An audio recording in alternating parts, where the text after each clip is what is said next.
승리하십시오. 인사하겠습니다. 가정에 하나님의 평화가 임하기를 바라고 어린애 같은 믿음으로 승리하십시오. 승리하십시오. 네, 고맙습니다. 이제 오늘 주신 하나님의 말씀 같이 나누시겠습니다. 오늘 주신 하나님의 말씀은 마가복음 14장 1절로 11절입니다. 마가복음 14장 1절로 11절 말씀입니다.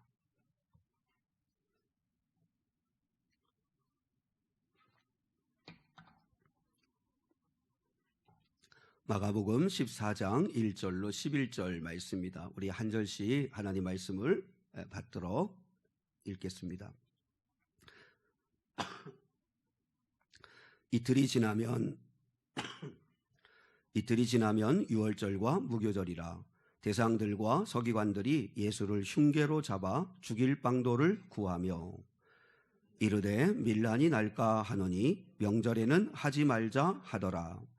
예수께서 베다니 나병 환자 시몬의 집에서 식사할 때에 한 여자가 매우 값진 향유 곧 순전한 나드 한 옥합을 가지고 와서 그 옥합을 깨뜨려 예수의 머리에 부으니 어떤 서기관 사람들이 화를 내어 서로 말하되 어찌하여 이 향유를 허비하는가. 이 향유를 300데나리온 이상에 팔아 가난한 자들에게 줄 수 있었겠도다 하며 그 여자를 책망하는지라. 예수께서 이르시되 가만두라. 너희가 어찌하여 그를 괴롭게 하느냐. 그가 내게 좋은 일을 하였느니라. 가난한 자들은 항상 너희와 함께 있으니 아무 때라도 원하는 대로 도울 수 있거니와 나는 너희와 항상 함께 있지 아니하리라.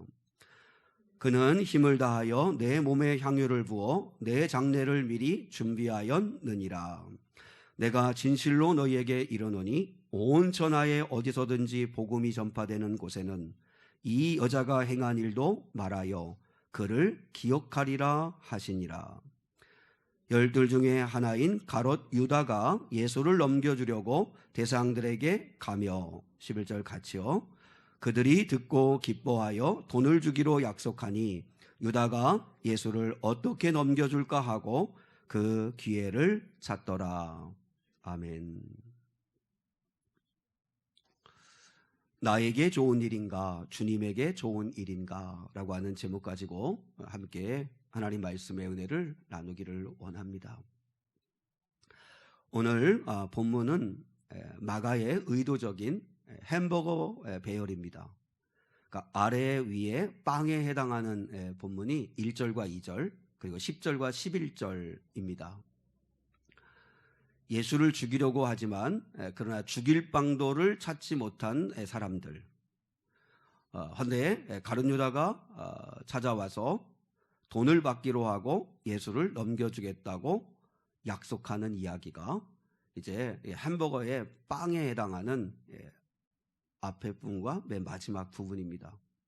그리고 그 사이에 패티와 부속 재료에 속하는 내용은 한 여자가 주님께 향유옥합을 부어드린 아름다운 사랑의 이야기로 되어져 있습니다. 그러니까 잠언 마가의 의도적인 배열인 거죠. 의도적인 배열. 근데 이 여인은 요한복음 12장에 보면 나사로의 동생 마리아로 알려져 있습니다. 가룟 유다와 마리아는 예수님에 대한 상반된 태도를 취하고 있다라고 지금 마가가 지금 우리에게 고발하고 있는 거죠. 예수님에 대한 두 사람의 태도를 이렇게 표현할 수 있습니다. 오늘 설교 제목으로 표현을 하자면 늘 자기에게 좋은 일만을 구하는, 그래서 예수님을 넘겨주려고 하는 가룟 유다와 자기보다는 주님에게 좋은 일이 뭘까? 주님을 위하는 일이 뭘까? 주님에게 좋은 것이 무엇일까를 늘 생각하며 살아가는 마리아의 모습이라고 할 수 있다는 것이죠. 6절에 보면 예수님께서 이 마리아의 이 행동을 뭐라고 평가해 주셨냐면 이렇게 평가해 주셨어요. 자, 6절 같이 한번 봐요. 같이요. 시작. 예수께서 이르시되 가만두라. 너희가 어찌하여 그를 괴롭게 하느냐. 그가 내게 좋은 일을 하였느니라. 그죠? 마리아가 한 행위를 예수님은 어떻게 보셨냐면 내게 좋은 일을 했다. 내게 좋은 일을 했다. 그렇게 이야기하고 있습니다. 그러니까 마리아는 주님에게 좋은 일을 한 사람이었고, 반면에 가룟 유다는 끝까지 주님을 이용해서 자기에게 좋은 일을 하려고 하는 사람이었다는 거죠. 우리는 어떤가 한번 적용해 보면 좋겠습니다. 우리는 누구에게 좋은 일을 하면서 살아가고 있는가? 가룟 유다처럼 늘 기준이, 중심이 나. 그래서 나에게 좋은 일이 뭘까? 가정에서나 또 인생을 살아가면서나 신앙생활 하면서도 여전히 기준이 나.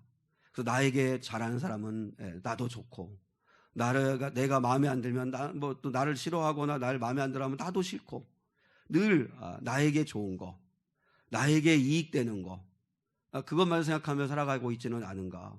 반면에 마리아처럼 어떤 일을 결정하거나 어떤 행동을 할 때 주님에게 좋은 일이 뭘까? 주님을 기쁘시게 하는 일이 뭘까?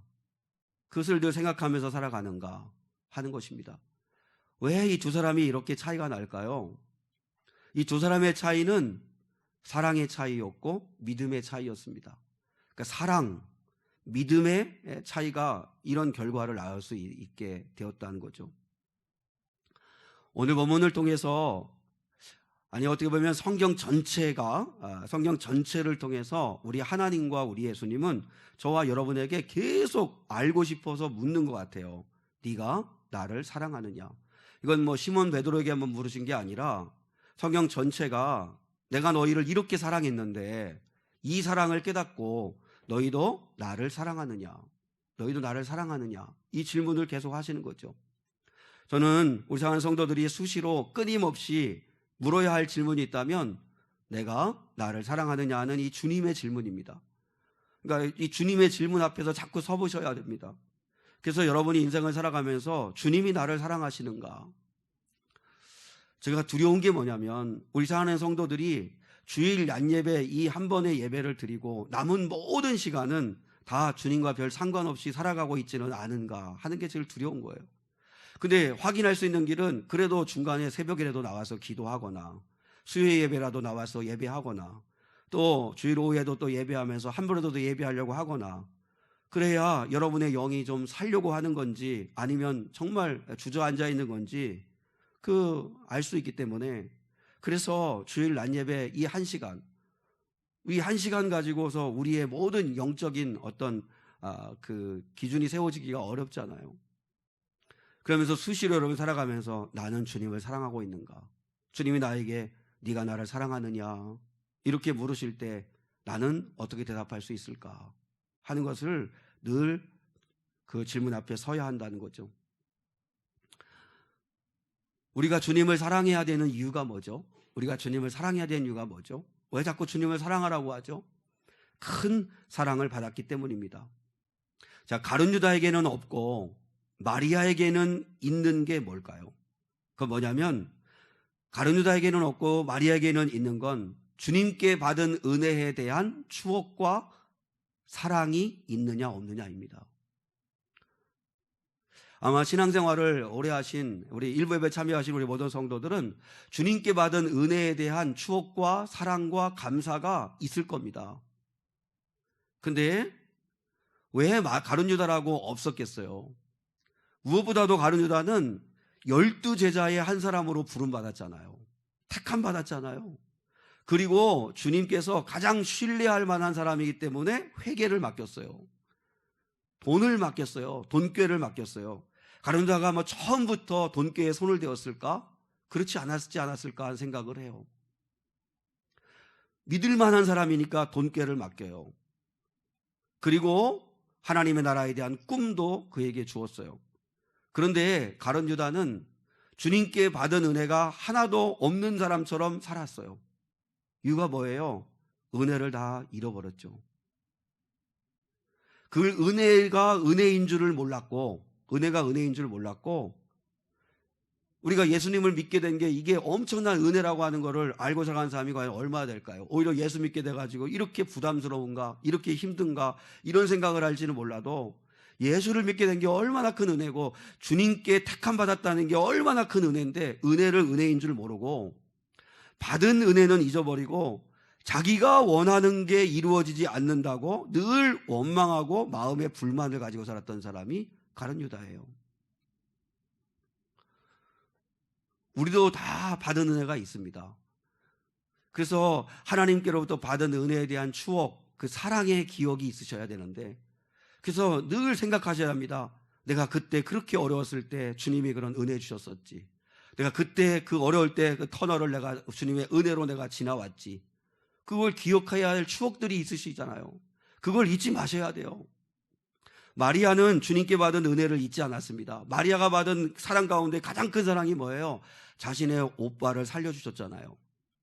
자신의 오빠인 나사로가 죽었을 때 주님께서 내가 부활이요 생명이다 말씀하시면서 죽은 지 나흘 되었던 오빠를 다시 살리셔서 예수님이 하나님의 아들이시라는 것을 보여주셨거든요.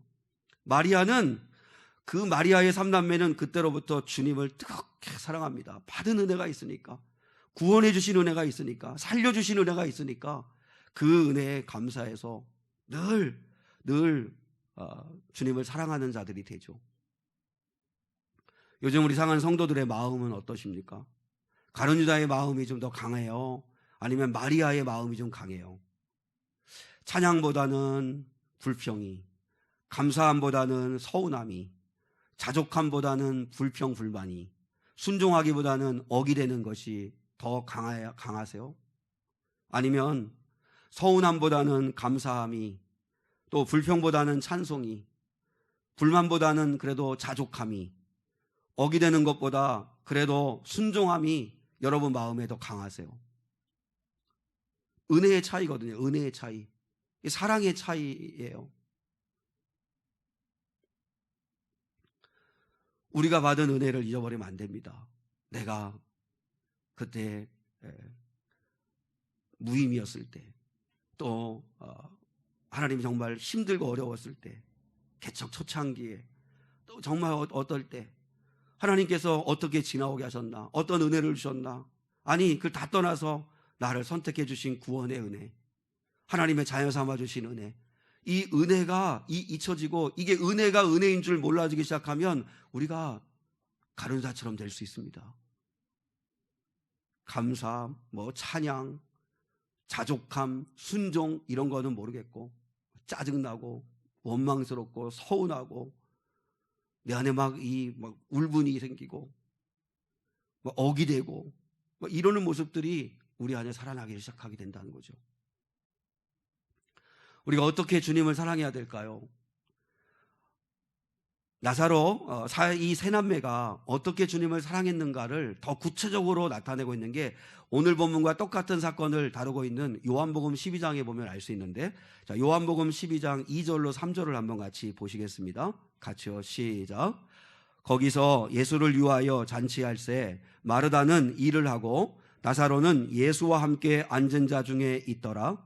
마리아는 지극히 비싼 향유 곧 순전한 나드 한 건을 가져다가 예수의 발에 붓고 자기 머리털로 그의 발을 닦으니 향유 냄새가 집에 가득하더라. 자, 마르다는 열심히 섬기는 일을 하고 있어요. 일을 해요. 예수님의 일행을 대접하려고 음식 준비하고 열심히 일을 해요. 나사로는 예수님과 함께 앉아서 주님과 말씀을 주고받으면서 대화를 하고 있고, 그때 마리아는 향유 옥합을 가지고 와서 예수의 머리에 쏟아 부어 드려요. 참, 그래서 그 온 집안에 향유 냄새가 가득했다. 정말 아름다운 예배죠. 왜 아름다운 예배죠? 막 그 비싼 향유 옥합을 깨트려 드렸으니까. 그래서 오늘 본문의 말씀을 적용을 우리는 깨트려 드릴 게 없을까? 뭐를 깨트려 드려야 될까? 그거 아니에요. 왜 아름다운 예배냐면 마르다나 나사로나 마리아나 주님을 사랑하는 마음으로 예배하고 있거든요. 사랑해서 일을 하고 있고, 사랑하기에 예수님과 함께 앉아 있고, 사랑하기에 향유옥합도 아깝지가 않을 만큼 주님께 드리고 싶고, 이 사랑이 넘치는 마음을 가지고 예배하니까 이게 아름다운 예배예요. 우리 예배를 보실 때, 주님께서 예배를 보실 때, 그래서 주님은 고린도서에서 말씀할 때 인색함으로나 억지로 하지 말라. 자원하는 마음으로 하고 기쁜 마음으로 드린 것을 주님은 기뻐하신다고 말씀하시잖아요. 나사로의 예배가 있으세요? 예수와 함께 앉아있다. 이게 뭐예요? 말씀과 같이 앉아있고 기도 중에 앉아있고 늘 예수님과 함께 내가 동행하는 거죠. 마르다와 같이 섬김이 있으세요? 마리아와 같은 헌신이 있으세요? 희생이 있으세요? 은혜를 받으셨으면 얼른 섬기는 곳으로 가셔야 돼요. 예배만 드리고 은혜만 받으시고 가시면 안 되고 섬기는 곳으로 가셔야 돼요. 교회에서도 마찬가지고 가정에서도 마찬가지고. 그러면 섬기려면 반드시 헌신이 있어야 돼요. 여러분, 말로만 헌신하는 건 헌신이 아니잖아요. 헌신에는 반드시 내 시간도 써야 되고 내 물질도 써야 되고 내 체력도 써야 됩니다. 이 세 가지는 분리될 수 없어요. 이 나사로의 주님과 함께 앉아서 하는 예배, 마르다의 이 섬김, 마리아의 헌신, 이 세 가지는 우리에게 각각 있는 게 아니고 이건 우리 안에 같이 삼위일체가 되어서 우리 안에 나타날 때 좋은 성도가 되는 거죠.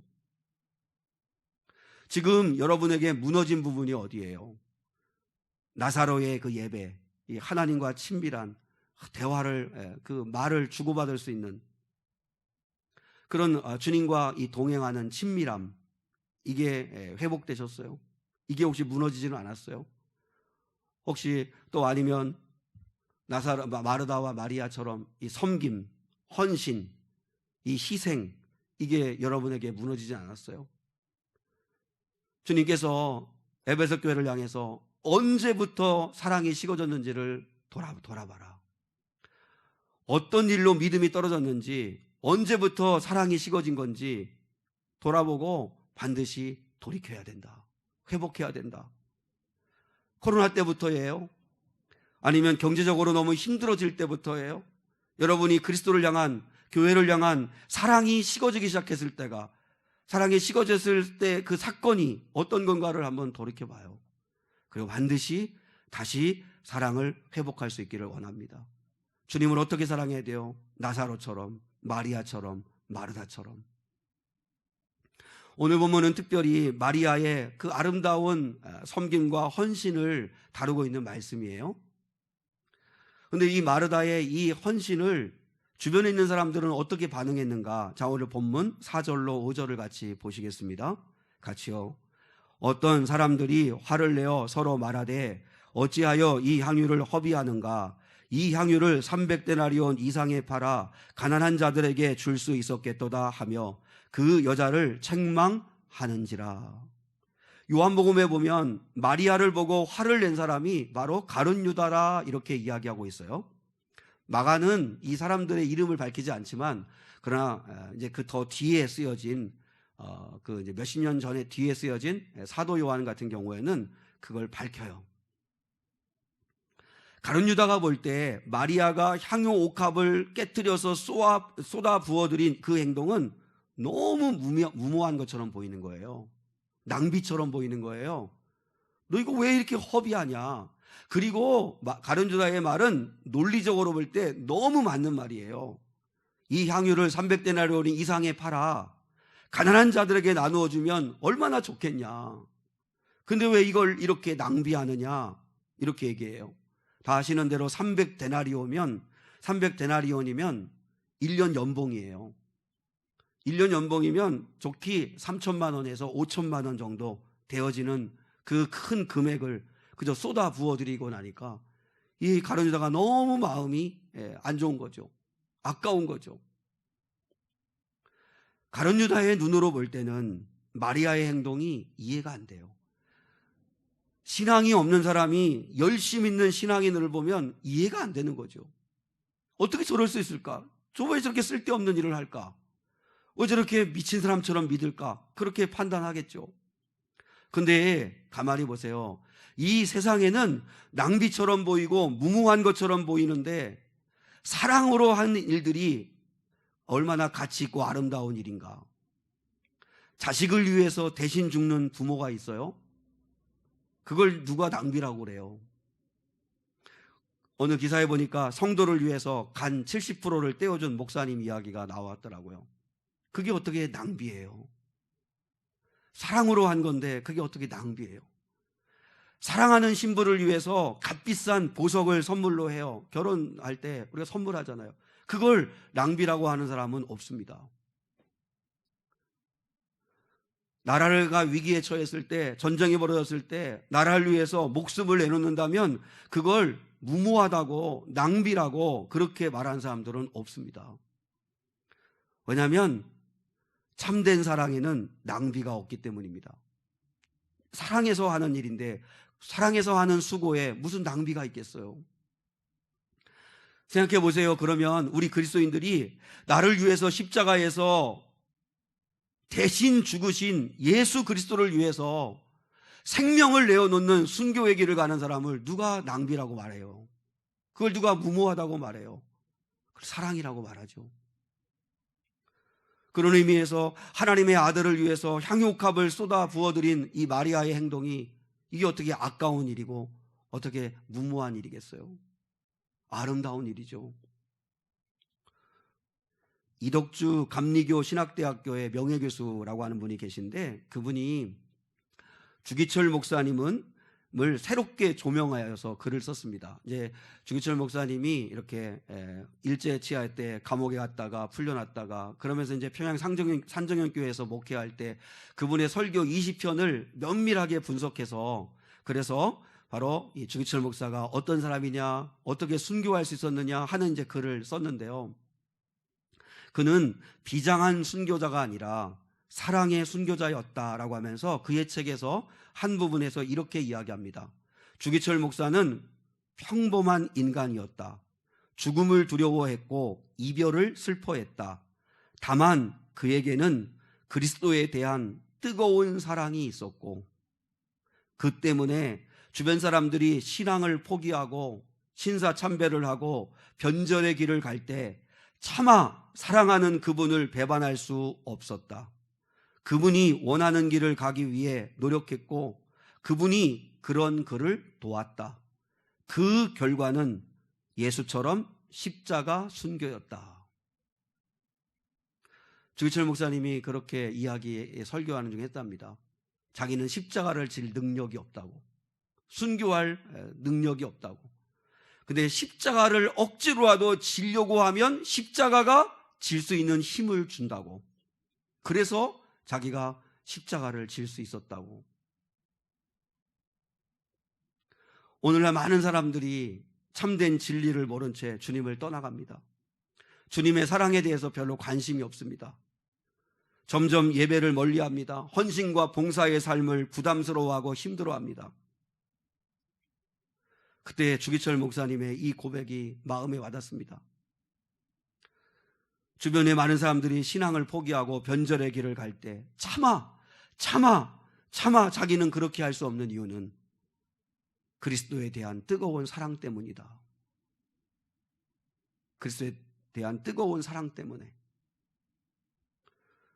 여러분, 우리도 차마 다른 사람들이 주님을 떠나고 주님에 대한 헌신과 또한 교회에 대한 사랑을 잃어버리고 어떻게 되든지 간에 그래도 나는 그리스도를 사랑하기에 차마 주님을 떠날 수 없고 예배를 떠날 수 없고 헌신과 섬김의 자리를 떠날 수 없다고 고백하는 성도들이 저와 여러분이 되었으면 좋겠습니다. 아멘이십니까? 그리스도에 대한 뜨거운 사랑, 그게 우리에게 에너지고 그게 동력입니다.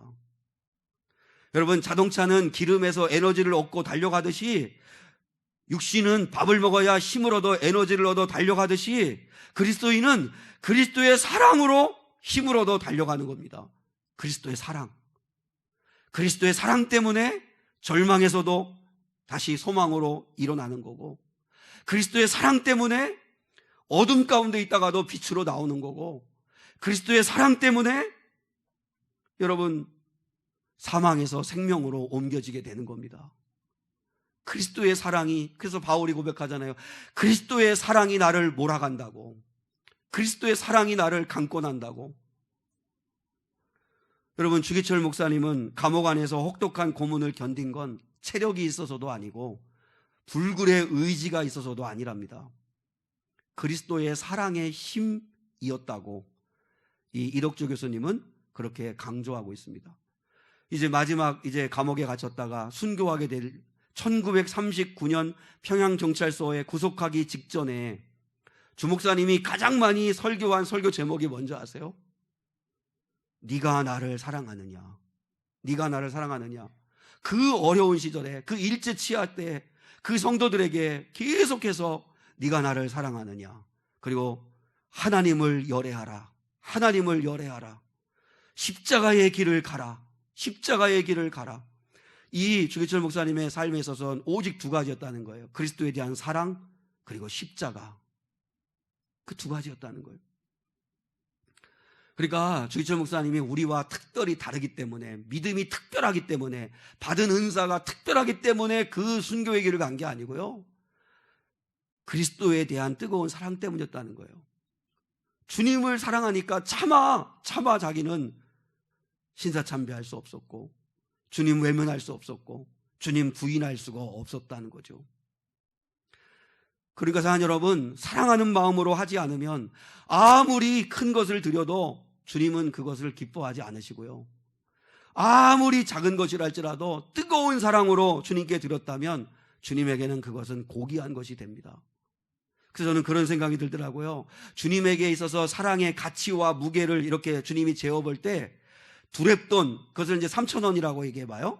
3,000원을 드린, 두렙돈을 드린 가난한 과부나 3,000만 원을 깨어드린 마리아나 주님에게 있어서 그 사랑의 가치와 무게는 똑같다고 생각합니다. 왜 그렇죠? 둘 다 주님을 사랑하는 마음으로 했기 때문에, 주님을 사랑하는 마음으로 한 것이기 때문에, 그래서 다 주님이 보실 때는 다 고귀한 것이 되었을 거라고 생각해요. 가룟 유다와 제자들이 쓸데없는 일을 했다면서 화를 낼 때 예수님은 마리아의 편을 들어주세요. 자, 오늘 본문 6절과 8절을 보시겠습니다. 먼저 6절입니다. 시작. 예수께서 이르시되 가만두라, 너희가 어찌하여 그를 괴롭게 하느냐, 그가 내게 좋은 일을 하였느니라. 8절이요. 시작. 그는 힘을 다하여 내 몸에 향유를 부어 내 장례를 미리 준비하였느니라. 마리아가 예수님의 죽음의 의미를 다 이해했을까요? 다 알고, 예수님은요, 내 장례를 미리 준비한 거다, 내 몸에 향유를 부은 거다, 나에게 좋은 일을 한 거다, 이렇게 의미 부여를 해주셨지만 마리아가 다 이해하고 했을까요? 그렇지 않았을 거예요. 그러나 마리아는 분명히 알았던 건 있어요. 예수님이 하나님의 아들이시라는 거, 예수님이 하나님이 보내신 자라는 거. 그러니까 마리아는 하나님을 섬기듯 예수를 섬긴 거예요.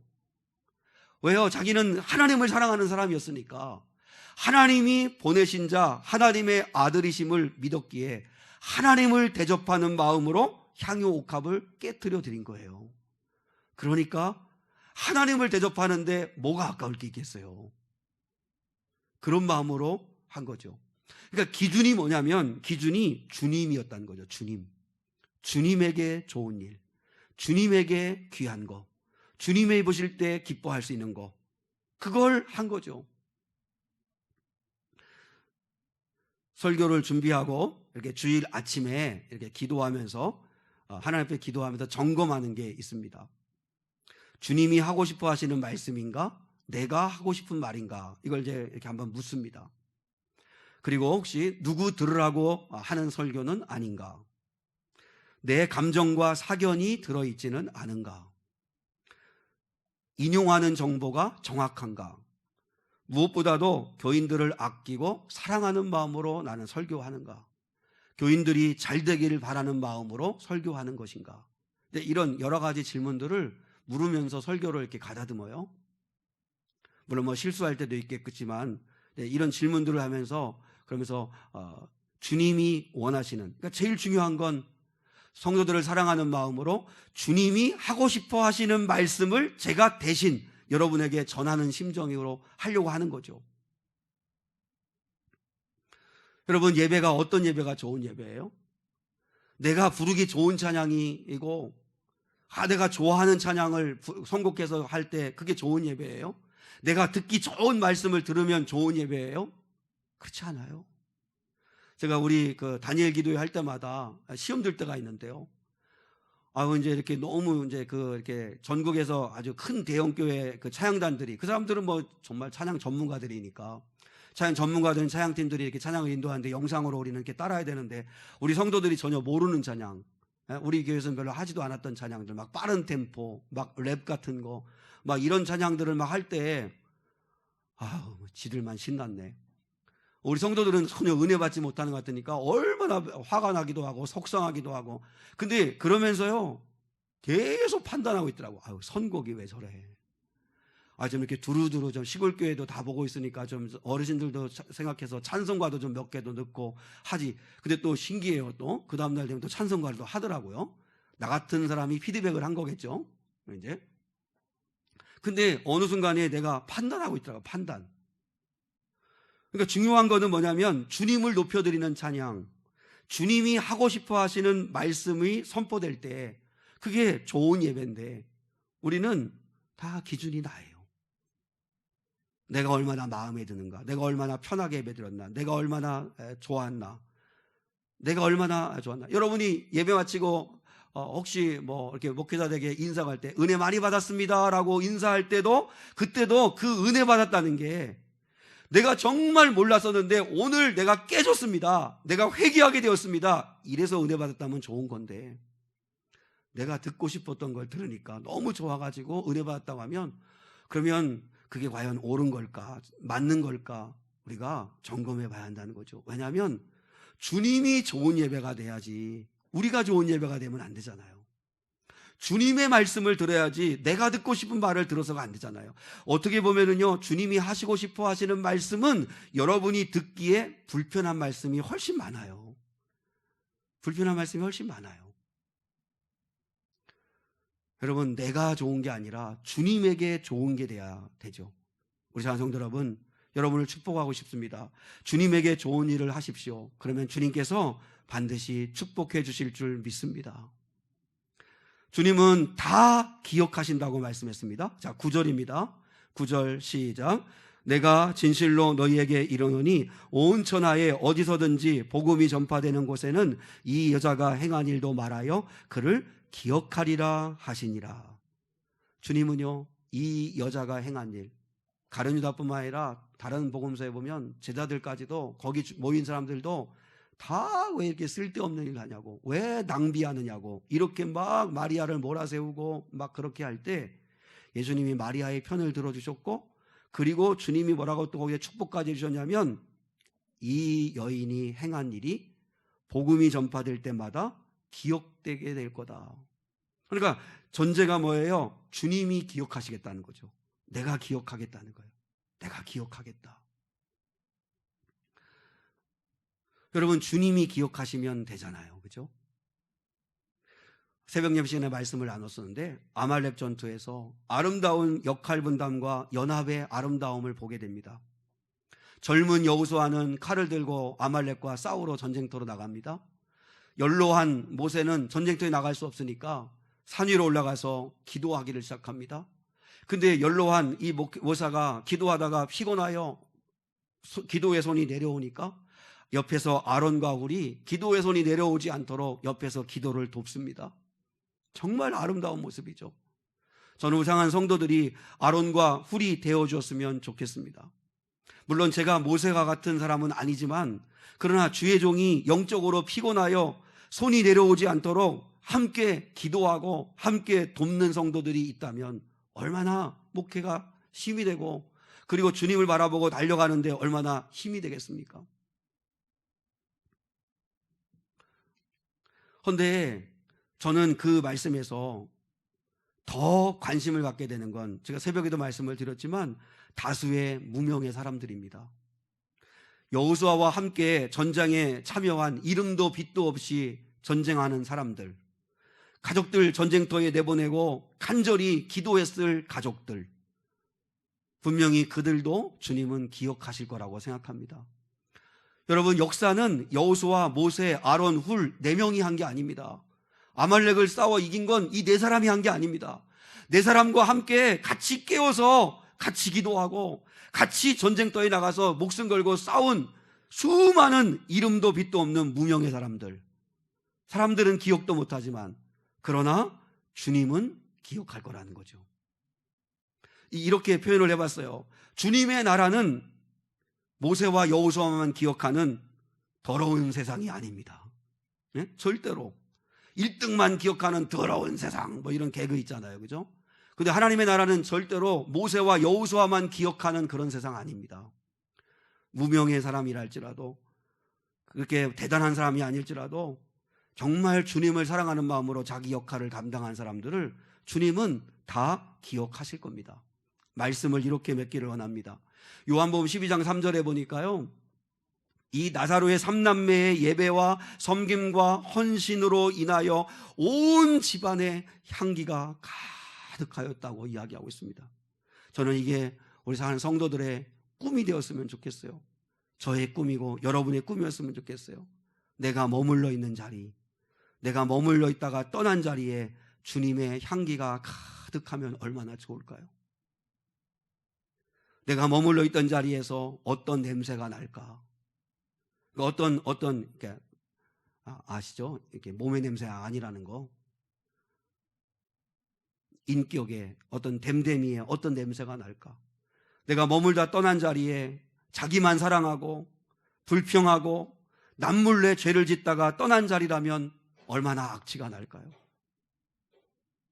오늘 새벽에 이렇게 교회에 오는데 이 공원 그 팔각정 그 위에 이제 아이들도 앉고 어르신들도 앉고 쉬는데 거기에 쓰레기가 잔뜩 거기에 막 이렇게 올려져 있어요. 그래서 이제 가보니까 그 젊은 아이들인 것 같아요. 담배과기 4곽, 그리고 막 가래침을 뱉고 담배꽁초가 수십 개가 떨어져 있고, 분명히 거기에는 흡연, 그 다음에 음주 하지 말라고 당부하는 글도 있는데 아랑곳하지 않아요. 그리고 거기에 뭐 마신 그 음료수 병들, 그리고 물병들, 그리고 뭐 그런 것들이 잔뜩 널려져 있어요. 그래서 또 그런 감동을 주셔서 그래서 그걸 제가 깨끗이 청소를 했는데, 근데 그런 생각이 들어요. 이렇게 사람들이 머물러 있다가 떠난 자리에 이렇게 쓰레기가 난무하고, 그리고 막 인상을 찌푸리는 일들이 막 있고, 그게 우리 인생이 그러면 안 되는데, 우리 인생이 그러면 안 되잖아요. 여러분, 한번 고민해 보면 어떨까요? 목사로서, 내가 미래교회 담임 목사로서 머물다가 떠났을 때 그 자리에 과연 향기가 날 수 있을까? 사모로서 머물다가 떠난 자리에 향기가 날 수 있을까? 장로, 안수집사, 권사로 머물다 떠난 자리에 향기가 나야 되지 않겠습니까? 내가 병들어 누웠었던 자리, 내가 너무 힘들어가지고 울고불고하며 괴로워했던 자리, 엄마, 아버지로서 머물다가 떠난 자리가 가정의 달을 맞아서 우리가 한번 생각해 봐야 하지 않습니까? 향기가 나야 되지 않을까요? 자녀로서 살아가던 자리에 무슨 냄새가 날까? 내가 머문 자리에 향기가 나야 되지 않을까요? 그러면 내가 머문 자리에 향기 나려면 2가지 해야 됩니다. 깨트려져야 됩니다. 향유컵을 깨트렸듯이 여러분, 내가 깨어지지 않고는 절대로 향기가 날 수 없습니다. 그리고 사랑할 때 향기가 납니다. 마리아도 마르다도 나사로도 주님을 너무 사랑해서 하니까 거기에 온 집안에 향기가 나잖아요. 우리 사랑하는 성도 여러분, 향기 나는 인생을 살아갈 수 있는 삶에 도전할 수 있는 은혜가 있기를 주님의 이름으로 축복합니다. 나에게 좋은 일만 구하지 마시고 주님에게 과연 좋은 일이 뭘까를 생각하며 그 삶을 살아가시기를 주님의 이름으로 축복합니다. 우리 결단의 찬양으로 오직 주의 사랑에 매여 내 영 기뻐 노래합니다. 소망의 언덕 기쁨의 땅에서 주께 사랑드립니다. 이 찬양 드리겠습니다.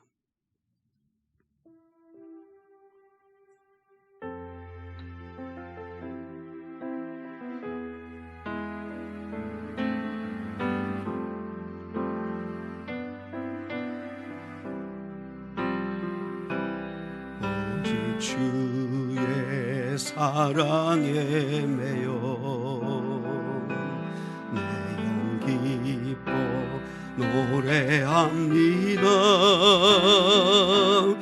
이 소망의 언덕 기쁨의 땅에서 주의 사랑 드립니다. 오직 주의 임재 안에, 오직 주의 임재 안에 갇혀 내 영 기뻐 찬양합니다. 이 소명의 언덕 거룩한 땅에서 주께 경배드립니다. 주께서 주신 모든 은혜 나는 말할 수 없네. 내 영혼 즐거이 주 따르렵니다. 주께 내 삶 드립니다. 주께서 주신 모든 은혜, 주께서 주신 모든 은혜 나는 말할 수 없네. 내 영혼 즐거이 주 따르렵니다. 주께 내 삶들 주님 사랑하는 마음으로 주께서 주신 모든 은혜, 주께서 주신 모든 은혜 나는 말할 수 없네. 내 영혼 즐거이 주 따르렵니다. 주께 사랑 드립니다.